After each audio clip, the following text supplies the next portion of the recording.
Thank you for joining us for this look at some of the best stories from KPBS News this week. I'm Jacob Ayer. Coming up, bringing gentle density to San Diego. City leaders say they want to update zoning laws to allow more townhomes and duplexes in residential communities. And Marigold Bagels is settling into a new brick-and-mortar storefront in North Park. An update on what's been a wild year for the local shop, that it was part of its success to TikTok. Plus, esports in the South Bay. See how kids are learning the lessons of teamwork with the help of video games. We start with an update to a KPBS investigation. Earlier this year, we uncovered a crude voice message from a top official in the county's Department of Animal Services calling for more dog euthanasias. KPBS reporter Elaine Alfaro says the official sent an apology letter that has some questioning its truthfulness. The contents of the recording are jarring, especially when considering the source. I'm so sick of us keeping dogs that aren't going to get adopted. That's why we're overcrowded. Call me heartless, but I'm also realistic. That's the voice of Rachel Borelli, the department's number 2 official. KPBS confirmed she went on leave in September. Interesting, okay. Molly Higgins is a former Carlsbad shelter volunteer.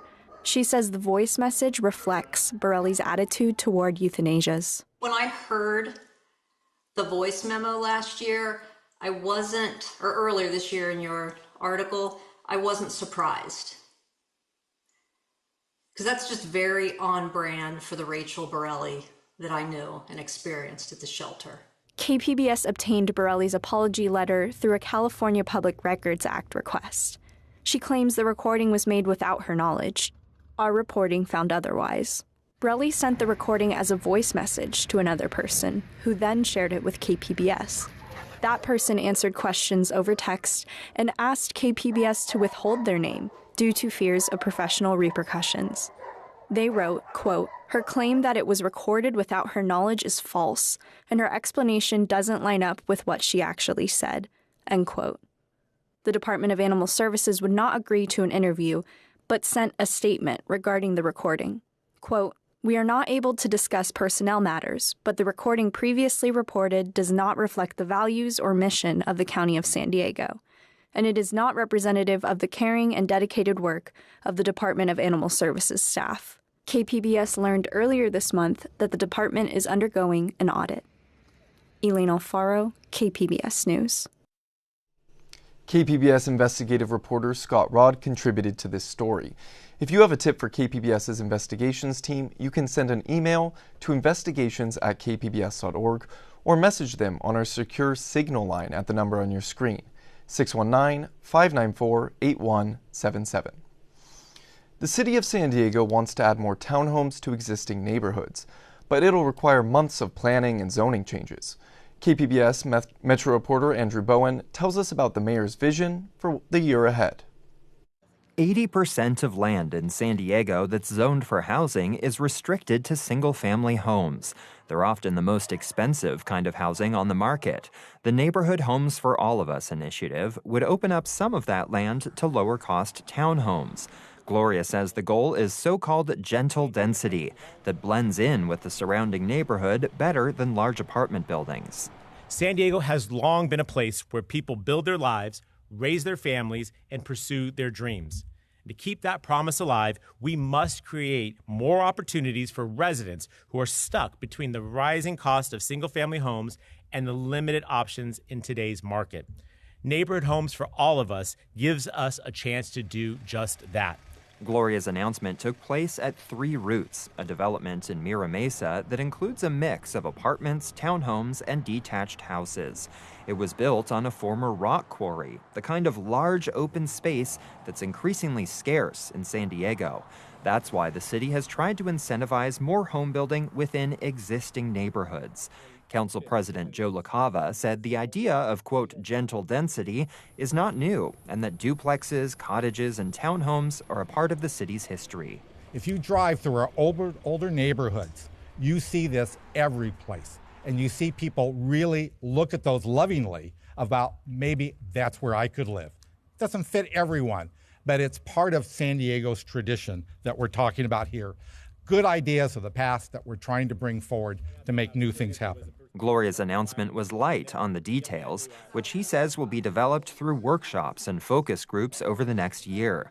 The mayor hopes to present a package of zoning and permitting reforms to the city council by the end of 2026. Andrew Bowen, KPBS News. California's Attorney General is wading into a dispute between the developer of an affordable housing project and the city of Del Mar. North County reporter Alexander Wynn says the state is warning the city of possible consequences over the issue. In 2023, a developer applied to build the Seaside Ridge project here on the bluffs overlooking Del Mar's Dog Beach. It would be a 259-unit apartment complex with 85 affordable units, 42 of which are low-income. I don't think it would be the best decision to build in this location right here. Del Mar resident Michael Popov thinks the city needs affordable housing, just not on the bluffs. Everything's already pretty congested here, especially in the summertime. So I personally don't think it would be in the best interest of the city to have it in this location. The city planning department deemed the application incomplete, preventing the application from moving forward. Mayor Terry Gasolin says part of the reason is that the development would need a zoning change. Changing what can be built on a beautiful, fragile bluff like this one is an extreme one. This is a coastal bluff, and that means the Coastal Commission has to weigh in.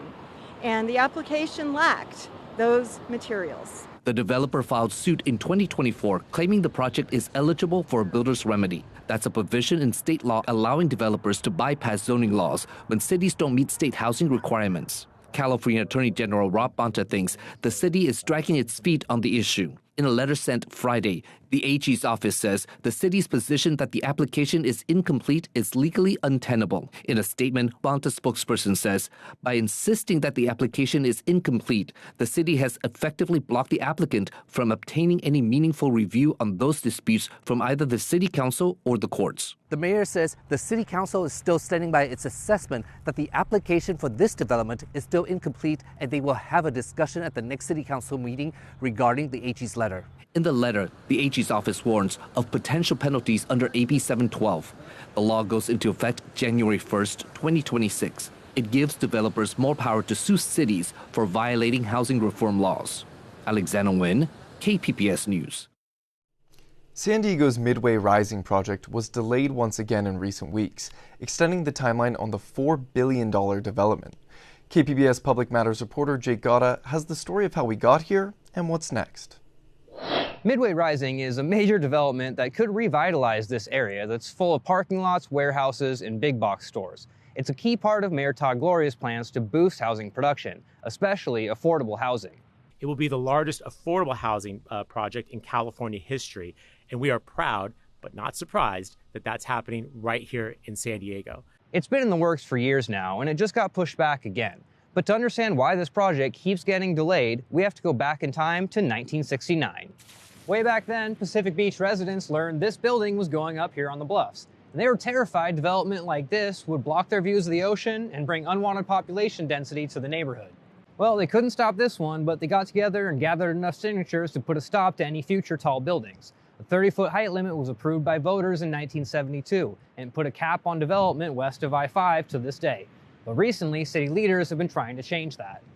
In 2018, the city rezoned the entire Midway area to allow for 10,000 new homes, and they did the review required by the California Environmental Quality Act, or CEQA. They also wanted to exempt the area from that height limit to facilitate projects like Midway Rising. Here's what Councilmember Jen Campbell told KPBS in 2020. It can become not only an area for a new sports or entertainment arena, but also a vibrant transportation, residential, commercial, recreational, and employment area. The city put forward a ballot measure in 2020 to remove the height limit restriction, and a majority of San Diego voters approved it, but not area resident John McNabb. He leads a small group called Save Our Access that challenged the height limit exemption in court.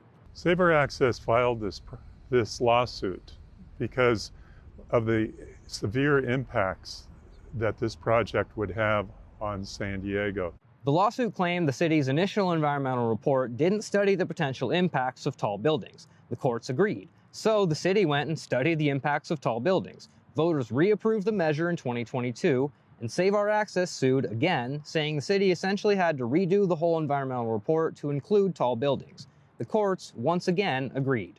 McNabb says his primary concern is traffic from Midway Rising. You put 150,000 to 200,000 people here, you freeze the freeways.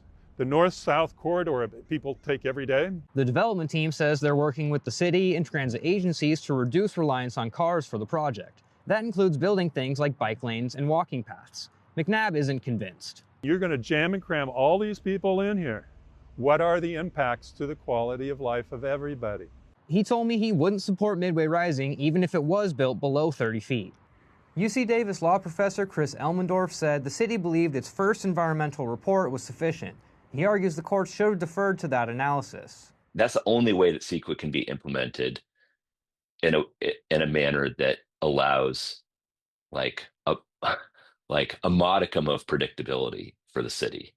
Elmendorf says the state legislature has passed laws in recent years to minimize what he calls CEQA abuse. For the court just to say, none of that has any bearing on whether we interpret CEQA in a way that allows one rando who doesn't like dense housing to hold it up for a decade, that's insane. But former San Diego planning director Bill Fulton said the courts probably ruled how they did because the issue was a ballot measure. The judge made that point very, very clear, that particularly in the case of a ballot measure, the public needed to know all of the potential environmental impacts, not just those that had been previously discussed.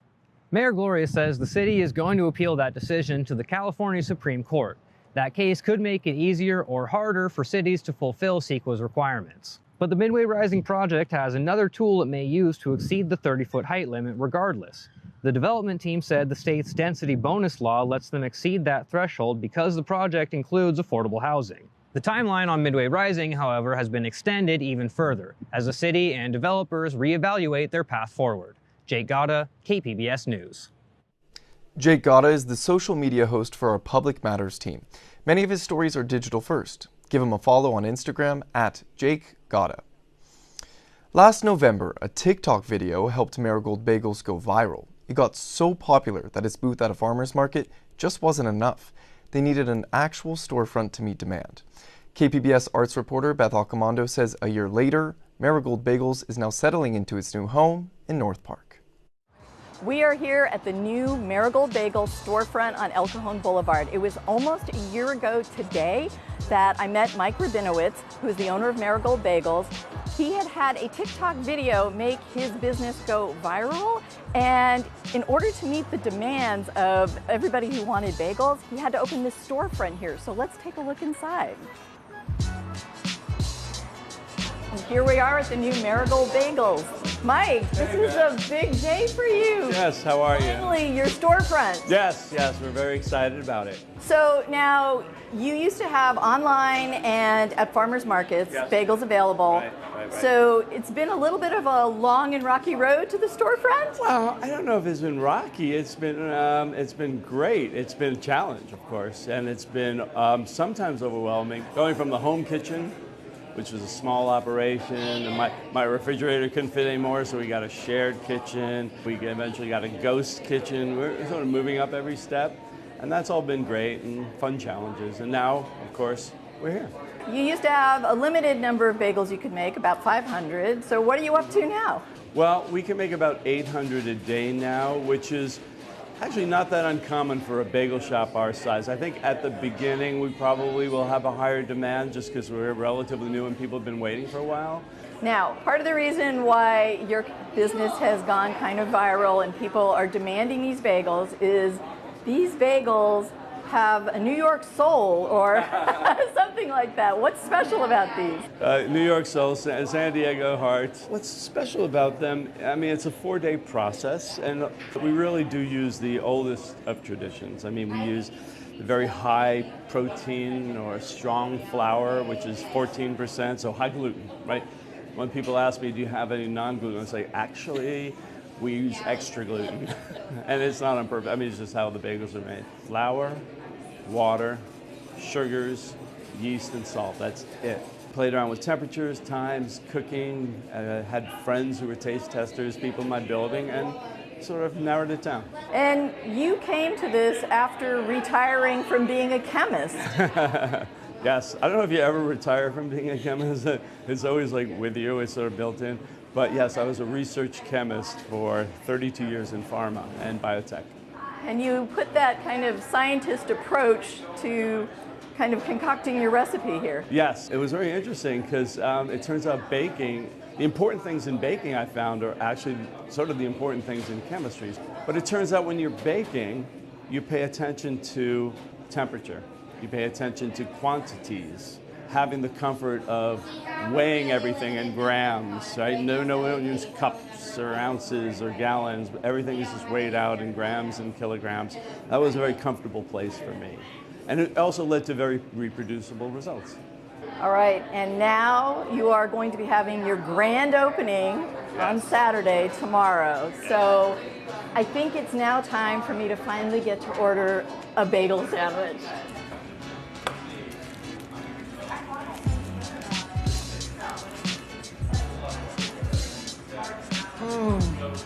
All right, I'm Beth Accomando for KPBS News here at Marigold Bagels. That was one of our most popular stories this week at kpbs.org. Here are some others. ICE detains the Ukrainian wife of a U.S. citizen following a green card interview. She has since been released. Also, the story we had earlier from Jake Gotta. After multiple delays, a state housing law could clear a path for the Midway Rising development. And San Diego's 21 best restaurants and bars of 2025, chosen by KPBS staff. We want to thank those who tuned in this week to our latest One Book, One San Diego author event. Olivia Abtahi is the author of The Interpreter, this year's book selection for kids. She took part in a live interview hosted by Taft Middle School in Serra Mesa. You can learn more about this year's One Book selections and stream this week's event at the KPBS YouTube page. Warwick's Bookstore in La Jolla won Publisher Weekly's Bookstore of the Year Award in 2024 for its active role in the community and dedication to hosting vibrant literary events. KPBS arts reporter Beth Accomando visited the beloved indie bookstore to remind people of its long history. Warwick's is the oldest continuously family-owned and operated bookstore in the United States. And Nancy Warwick learned that from a customer. The key to that is that it's always been in my family. My great-grandfather opened the first Warwick's in 1895 in Mankato, Minnesota. W.T. Warwick moved the business to La Jolla in 1939. Now Nancy Warwick is the fourth generation to run the independent bookstore. I love the store. It's just kind of in my blood. It's so much a part of my life. And it was really great because my parents always included us from a young age. They would ask our opinions, they would tell us stories. They'd be funny stories, they'd be sad stories, they'd be stories of shoplifters. The bookstore was the family business, but also a playground for Warwick, especially the dumbwaiter. When I was a little girl, my sister and I used to sit in here and ride up and down and go as fast as we could. If you look in the back of it, you can see that our parking lot used to start here. This was one of our first expansions of the store where we added the back offices. As an adult, Warwick took over the store in the 1990s. The role of the independent bookstore, I can't overstate. It's the sense of connectedness between book lovers, that shared love of a great read and just wanting to hold it afterward. And we have this wonderful customer base. People who shopped here when they were a child are now bringing in grandchildren. We have customers that come in every day of the week, or we have customers that bring their dog in every day of the week for their cookie. So smart to have dog biscuits in any kind of store. It's also smart to have great customer service, build community, sell more than just books, and be in a neighborhood that can afford to buy expensive hardbacks.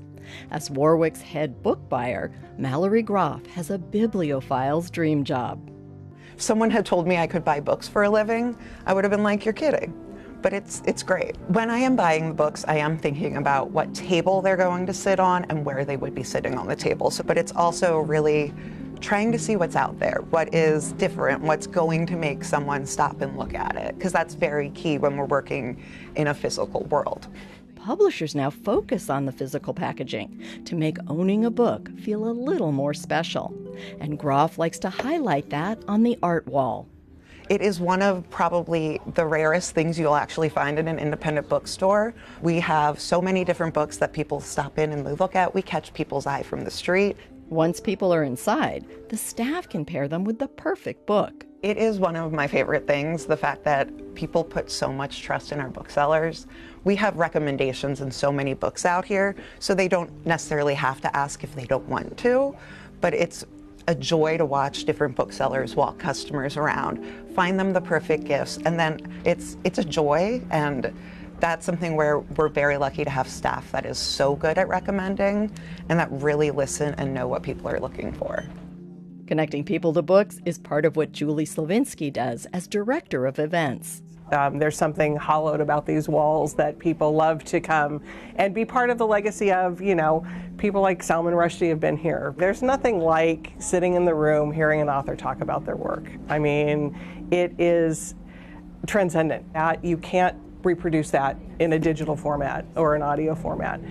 Warwick's is definitely about the in-person experience, and Warwick sees the store as having a personality and even a life of its own. I don't know how it happened, but somehow the environment of the store makes people feel warm and safe. I think part of that is intrinsic to books, but also it's about having so many long-term staffers who really like the customer. It's a warm atmosphere and there's a lot of sharing of stories. And appreciating a 128-year family history. I just want to say, from the Warwick's dumbwaiter, I'm Beth Accomando for KPBS News. This weekend, a performance with dancers and musicians is about honoring the little things, alongside the heaviness and chaos of the world. KPBS arts reporter Julia Dixon-Evans takes us inside a rehearsal. Dancer and choreographer Giovanna Francisco says she is most aware of outside pressures based on how they feel in her body. I was noticing how taking on the weight of things with things in my family or things just in the world and the chaos of everything all the time, and how it would make me feel heavy and it would translate into my movement. And I started to think about how this is something that we all experience. Francisco is the creative director of All the Big and Little Things, which is informed by the ways we carry our burdens. So I was wanting to explore how we can better tune into those moments where we might be aware of it and other times where we might not be, and learn to accept both and embrace both versus trying to change anything.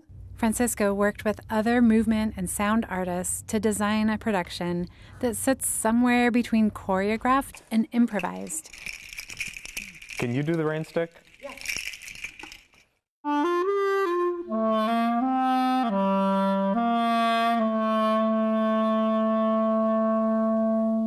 Musician Zane Shrem-Beznoi was prompted by Francisco to study how sound and music are perceived. Can we notice our relationship to sound? Can we notice when it turns into music or when we feel like it's music, and kind of like blurring that line? These sounds include clarinets, slide whistles, harp, poetry, even balls bouncing on hand drums. For Francisco, this sort of cross-disciplinary work is a strength of the region. I think that says a lot about what kind of place San Diego is, where there's not this, criteria to define yourself as any one particular thing. Performances take place this weekend at San Diego City College's City Gallery. Julia Dixon-Evans, KPBS News. Elementary school students in the South Bay are competing in a new sport for their district. It's not played on a field or court, but inside of a room, on a chair, in front of a screen. I recently visited one of their tournaments in Imperial Beach. Inside of Imperial Beach's Westview campus, game controllers and video screens fill the auditorium. Here, family and friends gather to watch their 3rd through 6th graders take part in the Bay Clash Championship.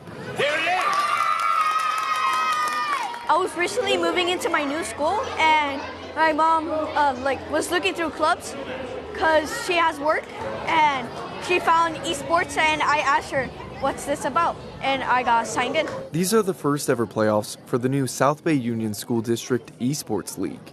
Esports are organized video game competitions. In this case, the game is Super Smash Bros., played on the Nintendo Switch. Fourth grader Olivia Dominguez has some favorite characters. It has to be Dark Samus and Pit. Super Smash Bros. Is an animated fighting game where the winner is the last character or team standing. It's popular with fans of all ages. I've been doing it for since I was 5 years old, I think. Chris Garcia is with the San Diego County Office of Education. He says South Bay Union is the first elementary district in the region to have an esports program. So we have 43 plus school districts in the entire county, and more or less we have about half of them that have an esports presence. South Bay Union's esports league is an after-school program. Jorge Serna oversees it. In this particular tournament, what we do is we do 2v2, so it'll be 2 students from one school playing another 2 students from another school. Serna understands concerns about lack of exercise and violence in some esports games. But he says they started the league because students are already playing competitive video games at home, and physical sports aren't always inclusive for everyone. A lot of students can still be a part of a team, but they don't have the same desire to maybe do a physical sport. But esports is still very challenging, team-based. Mendoza Elementary esports coach Adrian Castro says in some cases, gaming is helping in the classroom too. They were coming in every day. Some of our students who had a lot of absenteeism issues, they were actually coming into school excited to participate. Castro says esports requires practice, teamwork, and rule following, like any other sport. Now that we're having this kind of opportunity for the students, they get to show off these skills and be able to say, hey, I represent my school, and I'm able to show off these skills in these kind of big league tournaments. The Bay Clash Championship Finals take place this Thursday. Serna says Season 2 starts in February. Jacob Ayer, KPBS News. We hope you enjoyed this look at KPBS News this week. I'm Jacob Ayer. Thank you for joining us.